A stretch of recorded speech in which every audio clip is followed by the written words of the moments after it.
This is Bluegrass Housing Collective by Emerson Graber, Sanford Kelly, Kenyatta Harge, Jerry Zhang, and Matthew Fellows. In 2023, nearly 48% of Lexington renters were considered cost burden, meaning they spend more than 30% of income on housing. As the Bluegrass Housing Collective, we've researched Lexington's current housing data, the policies affecting affordability, and evidence-based solutions used in similar communities.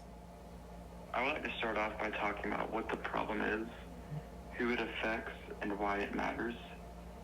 So our problem is that Lexington faces a shortage of affordable housing, rising rent costs, long wait lists for rental assistance, and widening economic inequality.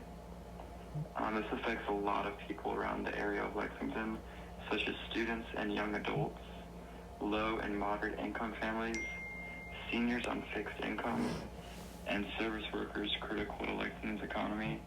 And these are all people that are contributing to Lexington one way or the other, getting education from Lexington and the universities, and getting back to the schools, and also workers who are helping day-to-day Lexington run. And this matters because housing instability increases stress, reduces academic and work performance, harms community health, and discourages long-term residency. So on this slide, I'm talking about some of the main reasons Kentucky has such a big housing shortage. First, we're just not building enough new homes in the areas that really need them. On top of that, building costs are going up and there aren't enough workers, so construction slows down a lot. Another issue is that there aren't enough rental units for how fast the population is growing. And even when places are available, wages haven't kept up with how much housing costs now, so people still can't afford it. A lot of older homes are also falling apart or they cost way too much to fix, so they're really not an option for most families. According to the National Low Income Housing Coalition's report on Kentucky, there are only 43 affordable homes for every 100 extremely low income renters, which shows how far behind we really are. Overall, these things add up and make it super hard for a lot of people to find a safe, stable place to live. Affordable housing isn't just a policy topic, it's a real and growing need across Kentucky. To understand the scale of the issue, we can start with the basic affordability numbers. In 2024, roughly 464,400 Kentucky households, about 26% of all households in the state, were considered cost-burdened, meaning they spent more than 30% of their income on housing. That figure comes directly from USA Facts, which analyzes census and HUD data. This level of burden limits families' ability to afford food, transportation, medicine, and other essentials. Next, there's the question of supply. According to a 2024 report from the Kentucky League of Cities, the state has a total housing shortage of more than 206,000 units, split between rental and for sale homes. These shortage hits low-income families even harder. The National Low-Income Housing Coalition reports a deficit of almost 96,000 affordable rental homes for the state's lowest-income renters. The situation has worsened over time. Between 2019 and 2024, the share of cost-burdened renters in Kentucky grew from about 43% to nearly 48%. According to the Kentucky Lantern, showing a clear upward trend in housing stress across the state.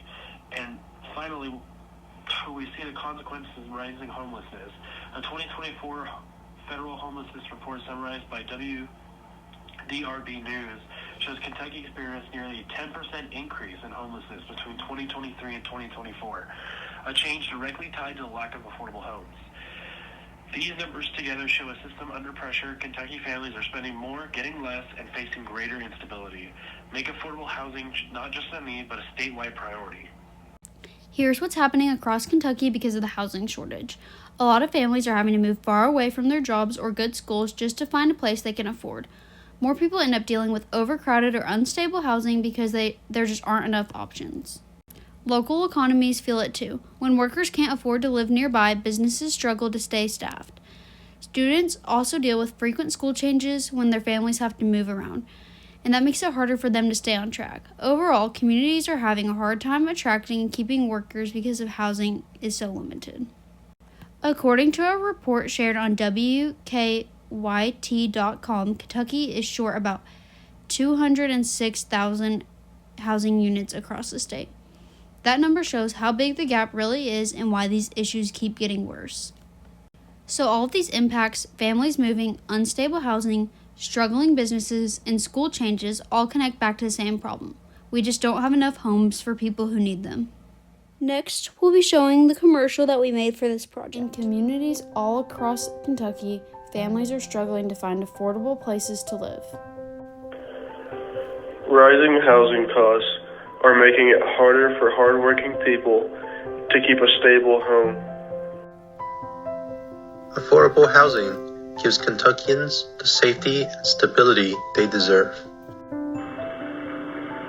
When we support affordable housing, we strengthen our towns and create better futures. Together, we can make Kentucky a place where everyone has a home they can afford.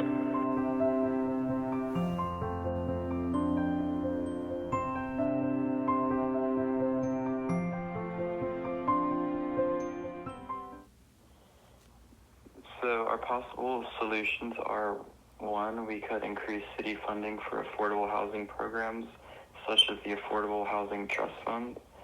And according to the Lexington Fayette Urban County Government's 2024 Affordable Housing Fund Report, the city's trust fund has already helped create thousands of affordable units, and increased funding would significantly expand access for cost-burdened families.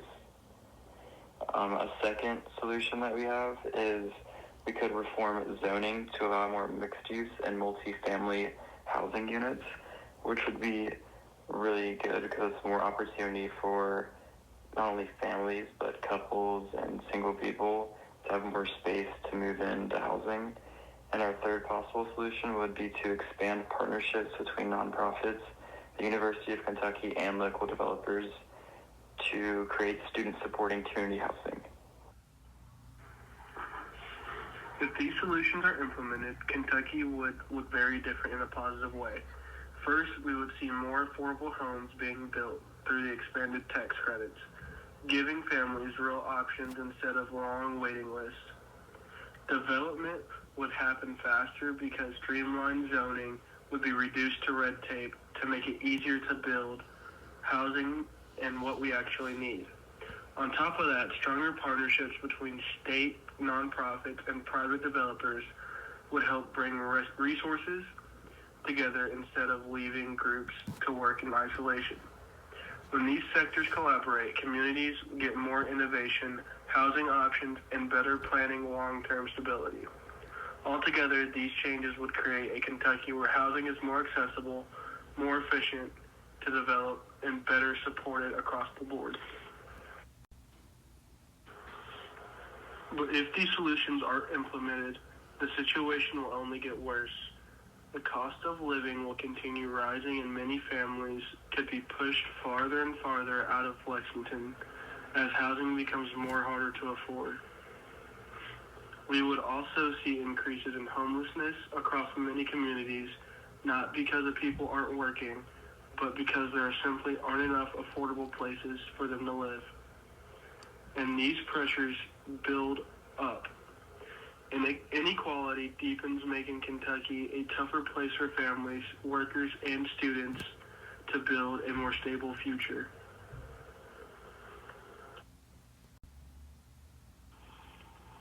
When we talk about affordable housing, it's important to be clear what we actually mean. In Kentucky, one of the clearest explanations comes from Andrew Haas of Housing Partnership Incorporated. As reported by Spectrum News, Haas explains that affordable housing is housing that we are able to obtain and have enough money left over to pay for food, utilities, car expenses, and not be overburdened. This definition gets to the heart of the issue. Affordability isn't just about rent being low, it's about whether a family can live without sacrificing basic necessities. When families are overburdened, the effects ripple outward. People fall behind on bills, face eviction risks, lose access to reliable transportation, and struggle to maintain stability at work or school. Haas' explanation also highlights why affordable housing matters for whole communities, not just individuals, when people can meet their needs without stretching beyond their limits. Families are healthier, neighborhoods are stronger, and local economies become more resilient. This quote captures exactly why Kentucky's housing shortage is so urgent, because affordability determines whether families can truly build a stable life. Taking action is easier than it seems, and you can start today. The first step is to look up your council district and email your representative. Even one action makes a huge difference because council members actually track which issues matter to their community. Next, you can attend or follow local urban county council meetings where zoning decisions are made.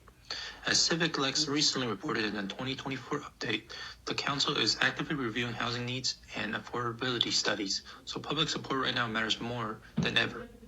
Another easy step is actually volunteering. Organizations like Habitat for Humanity and the Catholic Action Center always need student volunteers, whether it's helping with a build, storing supplies, or even assisting at community events. You can also share resources and information with classmates and friends, like spreading awareness. It helps reduce stigma and encourages more people to get involved. And lastly, following the Blue House Housing Collective on social media will actually keep you informed about policy changes, updates, and upcoming volunteer opportunities. All of these are simple steps you can take to help build a more affordable, stable Lexington for everyone. Now that we've covered the problems and the solutions, I want to show you exactly what you can do to help make affordable housing a reality in Lexington. First, one of the most effective things you can do is contact your local Lexington representatives and tell them that you support increasing funding for the Affordable Housing Trust Fund. According to the Office of Affordable Housing with the City of Lexington, this fund has already helped create and preserve thousands of affordable units, and increasing support can help expand that impact even further. Another action you can take is to advocate for zoning reforms that allow more mixed-use and multifamily housing. These policies help create the kind of housing options that students, young professionals, and working families can actually afford. You can also support the nonprofits doing frontline housing work, like organizations that provide emergency housing, rental assistance, or even long-term support for families. Volunteering or donating small amounts can make a meaningful difference. And finally, staying connecting with groups like our Bluegrass Housing Collective helps you stay informed about new projects, legislation, and volunteer opportunities. Affordable housing is not a luxury. It's a foundation for a strong Lexington. When housing becomes accessible, Lexington becomes stronger. Our mission is to strengthen the Lexington community by increasing access to affordable housing and supporting residents in need, while also promoting equitable opportunities for all. We hope this presentation sheds a light on one of many of Kentucky's problems, and with the action of the people, Kentucky can strive to become stronger and more affordable.